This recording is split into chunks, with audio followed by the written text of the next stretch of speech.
Hi, everybody. Celia Waterhouse here. Thank you very much for joining us at OnPoint Mentors. We have a very special guest all the way from Australia. We have Faith Martin here today. Welcome, Faith. Thank you. Great. Just so everybody knows, Faith is a global casting director, mainly in film and in television, and she's now venturing into producing. She's also a presenter and a facilitator of various programs, including the Breakthrough Experience. So Faith, you are set up in a studio. Everybody else I interview, what's that? I'm doing what I usually put other people through. Do I need one of those and action? And action. Yeah, you're going to give me one of those. Faith, I just have one question for you today. Yeah. So if you could share one piece of advice with your clients on how you help them manage their emotions in this divisive world, what would that be? Okay, well, first of all, I certainly wouldn't want to trivialize anybody's experiences over this period, this very challenging period. And what would give me the qualifications to do that? I guess I've spent my whole life studying human behavior, both through casting and also through the 25 years of stretching to understand universal laws and with a deep curiosity for how people behave and what does it mean and what is it telling us, So I come from that space. And it's been very gratifying, and it's an ongoing journey. We're never done, till we take our last breath, which is a bummer. We always thought, well, one day I'll get there and I can relax and say, oh, God, at last I'm here. Well, we're never there, to speak. But the one thing there's several things that I've noticed that could help for now. And in the spirit of not wanting to trivialize anybody's experience, because I accept that some are tough. But the one thing the first thing I would say is that we individually are the culprits for either building ourselves up or putting ourselves down. And we do a first-class act of that, So one, I say, take a look and ask yourself, am I running the story? And the story is when we tend to exaggerate or minimize. I'm talking about ourselves now. So we can do that, and we want to look at that and see, and we swing between the two.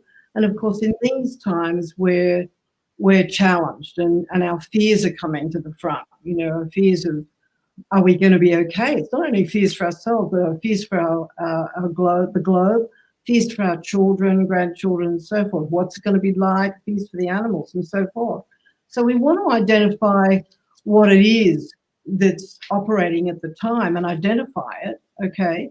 And then we want to say, okay, do I think I'm being unreasonably challenged? Do I being challenged by the government or challenged by my partner or the children or money or whatever it is?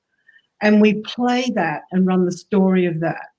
And we can take ourselves down a black hole, I found, But a very valuable question to ask, and we can get into a state of more balance and managing these emotions if we find and ask some quality questions.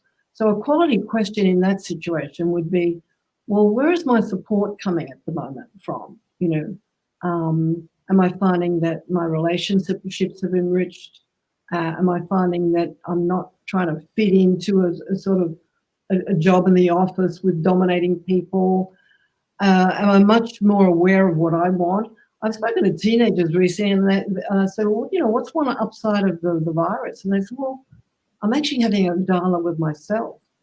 And, so we can often get caught up in the world so much that we forget to dialogue with ourselves, and we forget to say, who am I? What am I? What do I want? And of course, the virus has had the fear of if I get it, will I lose my life? So it's kind of putting us on notice to reevaluate, if you like.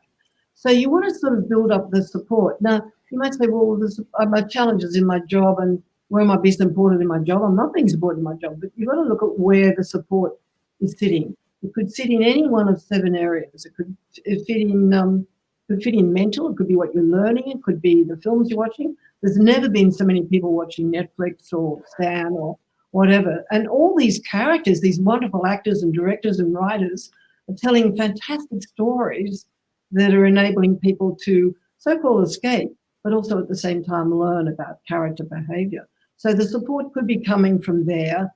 It could be identifying with some of those characters. It could be from your body, which is actually not getting the virus and with a strong kind of health. It could be from nature, because people doing a lot of walking and getting out into nature and exercising and swimming and doing all of these things. So you want to keep going until you can see, I'm being equally challenged and supported. So that's the first thing.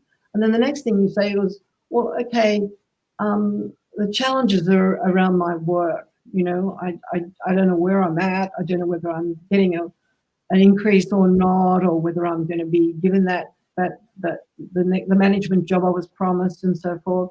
Am I being taken for granted, etc. But you want to say, well, what support has my employer given me, and what are they? What is their communication? Where am I not communicating, perhaps, or what am I? Am I in doubt whether I want to say it? Well, if you're in doubt, that's what people are going to pick that up. So, you know, do I really want it? And how am I communicating that? So, in other words, check in with yourself, and certainly then start to tick off the box and okay, well, I'm getting both here, and also too, once you know that the employer and the job is supporting you, then you might say, well, how can I appreciate? I had a client recently, and I said, well, you know, have you thought of thanking them? You haven't missed a beat. You've got your income. They've shown loyalty to you. So, gosh, I don't appreciate them at all. I said, well, you know, if you're in a big corporation and they've done that by you and got you through this period, they're worth a bit of gratitude, aren't they? So that's the other thing. Gratitude for what is as it is a very good skill too. So, and again, bearing in mind 7 areas, because most people don't think about that, but we are here to master 7 areas of life. So you might say, well, what can I be grateful for? But, you know, I certainly can be grateful to my body. Right. So you might just run the list through how well your body's behaving. And you might say, well, I'm not being appreciated by my partner. Okay, so where am I being appreciated? It's always asking, it's the 50-50 rule. That's what I've found. You cannot have it all one way. It's not all bad perceived, and it's not all good perceived. It's the two sides. Okay, so where am I being appreciated? Oh gosh, there's so many people having relationships with their children and absolutely loving it. And all the things that they put on hold to do, they're actually doing and committing to it and saying, well, you know, even when this virus goes, I'm a changed person. There's this, I really know what I want to do now.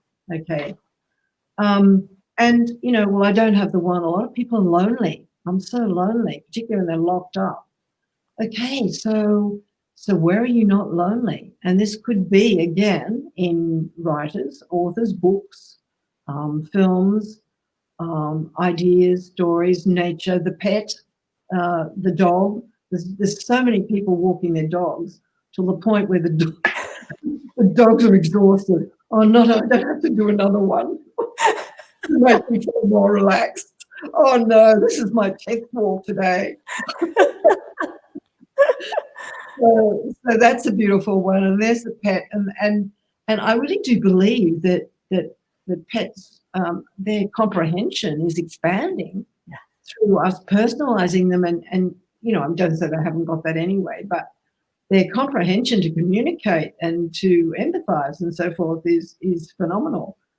So so where am I being appreciated? And again, appreciated for being a viewer and loving a project that someone's put through, or a book, or by the pet or the next door neighbor. Suddenly people are communicating with each other in the street. And oh gosh, I love that person the other day who just gave me this wonderful conversation. You know, so look, rather than look at running the story of what's missing, run the story, open up the story, research it, and find different outcomes and go, wow, look at that. And when you see that, my father used to say, can you see that? And once you see it, you know it. So it's a job of going on an exploration and researching your own life. And who better to research your own life than yourself? So the virus and all the global things has really put us put our lives under a microscope. And sure, we can spend time criticizing the leaders, what they're doing, what they're not doing, but we can see that even these issues are growing them as well. So it doesn't matter where we're playing, whether we're playing in a small family, in a city, in a country, in a globe, we've still got the same challenges and support. So, so gratitude for what is. Now, the other thing I think is to revisit your purpose in life. What is my purpose? What are my values? What do I've got 3 top values. What are they? Well, yes, there is my business and my creation. There is my family. There is knowledge. There is learning and so forth. So revisit your purpose, and say, what would I love to create? That's what would I absolutely love to do today? What would I absolutely love to create? Right. And that's where the world that I come from, creating. Right. And my son, for instance, is running a takeaway in Paddington here, which is a nice, trendy little suburb. And he said, I've never been happier because I'm serving all these wonderful people and we're getting into close dialogue and they love what I'm doing. They love my coffee. They love this. They love that. And I feel like I'm home with these people and I've never felt more privileged and so forth. So again, these pressured times can bring out the best in us and we reach out a lot more. And so so revisiting the purpose, we want to see, because if we can really identify what it is, we can, because we're all unique. We're unique in our eye pattern, in our fingerprint. There's no one particularly like us. And if we can tune into that person and say, well, okay, what is it I'd love to change? What is that I'd actually love to do and couldn't wait to get out of bed to do? And you want to look at people like Professor Graham Clark here, who invented the cochlear ear. Now, his father was deaf, and so at 9 years of age, he found his purpose in life because he said, I'm going to be an ear, nose and throat specialist. And so he set off to help people hear. And now he's 80 years of age, still going to work, still looking at perfecting the implant, taking it to another level. Thousands and thousands and thousands of people have got to hear. And when the first person got to hear, he had to go into the next room and excuse himself. Because there he was, he'd also, the tears were streaming down his face because he'd achieved the first person. So we want to look at that and we want to not give up. It doesn't matter what our story is. Don't run the story from the past. Oh, my father let me down, or my mother wasn't there, or they deserted me, they abandoned me.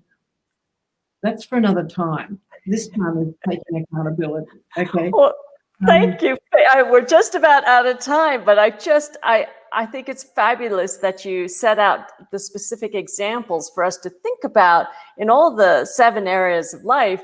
And I'm looking forward to our longer discussion where we can actually really dive into, what story do we want to create for ourselves, right?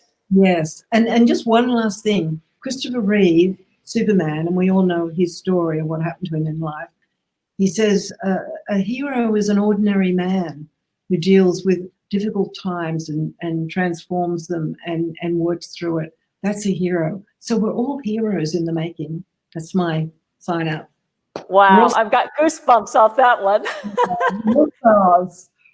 Thank you so much for joining us, Faith. You're welcome, and thank you for having me.